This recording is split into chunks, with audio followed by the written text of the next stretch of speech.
Everest மலையை முதலில் ஏறியது யார்? அதன் உண்மை வரலாறு உங்களுக்கு தெரியுமா? நியூசிலாந்து நாட்டின் மலையேறுவதில் புகழ்பெற்ற எமன் ஹிலாரி என்பவர் எவரெஸ்ட் மலையை ஏற வேண்டும் என 1953ஆம் ஆண்டில் முயற்சி செய்தார். அப்போது அவருடன் நேபாள் நாட்டின் புத்த மதத்தை சேர்ந்த டென்சிங் நோர்கே என்பவர் சுமை தூக்கியாக, அதாவது அந்த ஊர்களில் ஷெர்பாக்கள் என கூறுவார்கள், அவருடன் சேர்ந்து மலையேறினார்.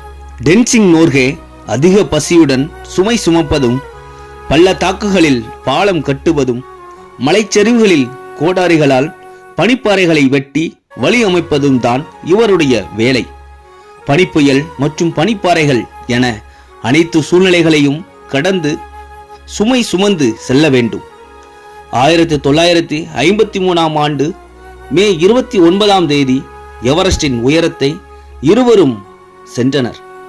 நியூசிலாந்து நாட்டை சேர்ந்த எமண்ட் ஹிலாரி முதலாக எவரெஸ்ட் சிகரத்தின் உச்சத்திற்கு சென்று நின்றார். அப்போது தன்னிடம் இருந்த கேமராவை டென்சிங் நோர்கேயான சுமை தூக்கி அவரிடம் கொடுத்து புகைப்படம் எடுக்க கூறிய போது, டென்சிங் நோர்கே, எனக்கு புகைப்படம் எடுக்க தெரியாது, நான் சுமை தூக்கித்தான் என கூறிவிட்டார். உடனே டென்சிங் நோர்கேவை எவரெஸ்ட் உச்சத்திற்கு போக சொல்லி எமண்ட் ஹிலாரி புகைப்படம் எடுத்தார். எமண்ட் ஹிலாரி மலையிலிருந்து இறங்கிவிட்டு பத்திரிகையாளரை சந்தித்து, நான் தான் எவரெஸ்ட் மலையின் உச்சத்தை முதலில் ஏறினேன், பத்திரிகையாளர்களை பதிவிடுங்கள் என்றபோது பத்திரிகையாளர்கள் ஆதாரத்தை கேட்டனர்.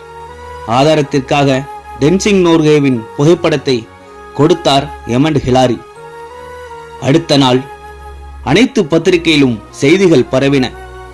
சுமை தூக்கியாக சென்ற டென்சிங் நோர்கேவின் புகைப்படத்துடன் எவரெஸ்ட் மலையை முதலில் ஏறிய நபர் டென்சிங் நோர்கே என்று. என்னதான் நாம் சாதனையாளராக இருந்தாலும் சில நேரங்களில் ஆதாரங்கள் அவசியம்.